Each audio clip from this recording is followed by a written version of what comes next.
Segundo tópico da nossa lição, discernimento e justiça. Irmã Nadiane, explique a abordagem equilibrada que Jesus nos ensinou a respeito de como ajudar os pobres. Então, irmã Luzerlei, essa pergunta, ela traz 3 tópicos muito importantes. O primeiro é que a gente deve ajudar as pessoas no alívio de suas necessidades imediatas. Então, se uma pessoa tem fome, a gente deve ajudar essa pessoa naquela necessidade, ou se for necessidade de um remédio ou alguma outra coisa. Mas a gente também deve ajudar essas pessoas com orientações, para que essa pessoa ela alcance a independência financeira. Ela não fique eternamente dependendo ali da ajuda da igreja ou da ajuda de outras pessoas. Sim. O segundo ponto, o terceiro ponto na realidade, né? Porque o segundo é ajudar as pessoas a ter independência financeira. Isso. O terceiro ponto é que a ajuda aos pobres não deve ser utilizada como justificativa para a gente negligenciar a ajuda à causa de Deus. Então, a gente também deve contribuir com a causa de Deus. O texto da lição, ele traz como exemplo, né, o questionamento que foi feito quando o vaso de perfume foi quebrado aos pés de Cristo, que aquele dinheiro poderia ser utilizado para os pobres. Conhecendo o contexto, a gente sabe que foi apenas uma desculpa. Mas a nota, ela diz assim: embora não devam sofrer negligência nem serem abandonados ao sofrimento, devemos ensiná-los a ajudar a si mesmo. E no segundo parágrafo, a nota diz que não deve ser negligenciada a causa de Deus para que os pobres recebam nossa primeira atenção. Isso nos ensina que devemos honrar a Cristo ao dedicar-lhe o melhor da nossa essência. Se toda a nossa atenção se voltasse para aliviar as necessidades dos pobres, isso nos levaria a negligenciar a causa de Deus. Nenhum deles sofrerá se os mordomos do Senhor cumprirem seu dever, mas a causa de Cristo deve vir em primeiro lugar. Sim, então temos responsabilidade com os necessitados e devemos socorrê-los, mas também temos responsabilidade com a causa de Deus. E precisamos agir com equilíbrio, né? Para contribuir em ambas as causas. Agora, tem um aspecto que a irmã mencionou sobre a questão de ajudar as pessoas que estão em dificuldade a elas mesmas conseguirem sair dessa situação. E aqui, para nós, fica um ensinamento bastante grande, porque é mais fácil entregar ali alguns quilos de mantimento para uma pessoa do que, de repente, pegar essa pessoa, ajudá-la a aprender algum ofício, ir com essa pessoa em busca de uma colocação no mercado de trabalho. Ocupa muito mais tempo. No entanto, é uma responsabilidade que recai sobre o povo de Deus. Às vezes nós queremos ficar confortáveis. Às vezes, quando chega alguém pedindo ajuda para nós, nós reclamamos, não ajudamos, porque, não, essa pessoa, por essa ou por aquela razão, ela não merece a minha ajuda, não merece que eu dê dinheiro para ela, porque ela vai pegar esse dinheiro, vai fazer isso, aquilo, outro. E aí, para não nos envolvermos com essa situação, para ajudar a pessoa de fato, nós podemos também reter a mão. Todo esse contexto está errado. Nós precisamos dedicar parte do nosso tempo, e não apenas os nossos recursos para os necessitados, mas dedicar parte do nosso tempo.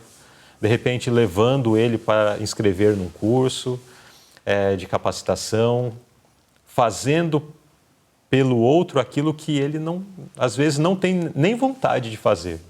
Às vezes a vontade é você que vai lá, fica em cima e insiste.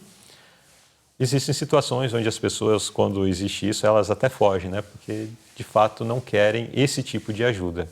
Mas nós não devemos nos prender apenas ao trabalho assistencialista.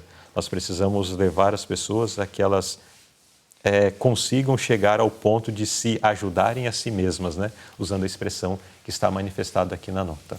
Irmão Luzerlei, e tem outra coisa, quando a gente ajuda essa pessoa a ter independência financeira, é mais uma pessoa para ajudar na pregação do Evangelho, é mais uma pessoa para contribuir na causa de Deus. Claro que todo mundo deve ajudar, mesmo que você seja pobre, você tem alguma coisa que você possa oferecer na obra. Sim. Mas quando você trabalha e você você consegue ter autonomia financeira, você vai ter dinheiro para ajudar outra pessoa que agora está precisando e você vai ter dinheiro para contribuir com a causa de Deus. Exato. Então, existem muitos detalhes aqui que nós precisamos nos envolver com eles. Nós precisamos fazer a obra de ajudar, precisamos ajudar essas pessoas a se ajudarem, né? Nós precisamos ajudar a causa do Senhor, em tudo isso nós precisamos estar envolvidos e cumprir com a nossa parte. Pergunta B. No antigo Israel, que atitude se exigia daqueles que aplicavam a justiça? No antigo Israel, o juiz ele deveria ser imparcial. E hoje também nós devemos ser imparciais. Sim.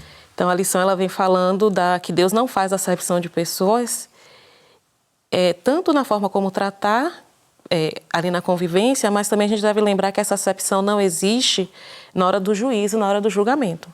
Pobres e ricos, eles devem ter o mesmo tratamento, e isso vale também para as responsabilidades. Exato. Então todos vão ser tratados da mesma forma. E esse exemplo, o antigo Israel, ele aprende de Deus, porque Deus é o juiz que não age com parcialidade nem aceita suborno. É até interessante esse texto de Levíticos 19:15, que faz menção de repente, o juiz, a tendência natural é ou pelo menos a tendência segundo a ótica humana, né? Carnal, pecadora, é de favorecer o rico e em detrimento do pobre.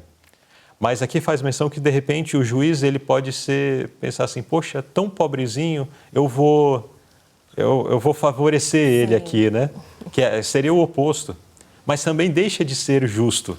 Exato. É por isso que o texto menciona assim, olha, não farás injustiça no juízo. E daí, em versões com a linguagem um pouco mais atualizada, diz assim, não farás injustiça no juízo, favorecendo o pobre ou agradando o rico. As duas coisas são injustas, né? O juiz precisa ser correto. A lei diz, é isso, tal. Não importa se é rico, se é pobre, isso não vai interferir, não deve interferir em nada, nem um pouquinho, o julgamento daquele que está, então, considerando uma situação. E fica o exemplo, né? Precisamos agir dessa forma também, com imparcialidade. Pergunta C.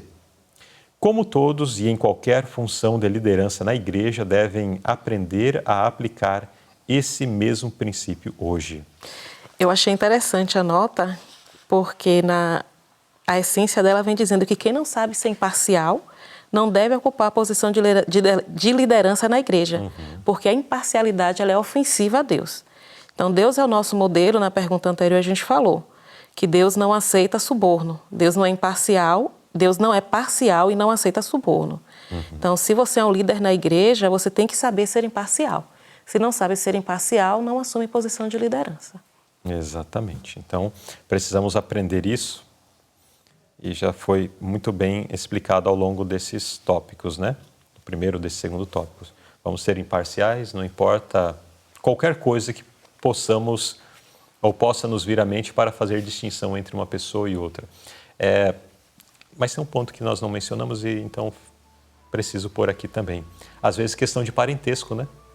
Nós somos parciais porque é o meu filho, é o meu parente, etc. E aí nós favorecemos uma situação. E em relação àqueles que estão próximos a nós, aqueles que são nossos parentes, nós usamos uma régua diferente no julgamento. Mas em relação aos outros que não fazem parte dessa esfera mais próxima de nós, somos extremamente rígidos, ou seja, somos parciais. Está errado e estamos passíveis da condenação de Deus por essa atitude errada da nossa parte. Então, a mesma régua com que medimos precisa ser medido o outro. Não importa se tem questão de parentesco, não importa se tem questões envolvendo nacionalidade, não importa se tem alguma questão envolvendo as finanças, né? Se é rico, se é pobre, se é homem, se é mulher, não importa. Todos devem ser medidos segundo o mesmo padrão. Tudo em pé de igualdade. Então, vimos nesse segundo tópico sobre discernimento e justiça. O povo de Deus é um povo que é justo e tem discernimento para fazer justiça. É por isso que a lição vem aqui para nos ajudar a entender melhor sobre esse assunto, para agirmos de acordo com a vontade de Deus.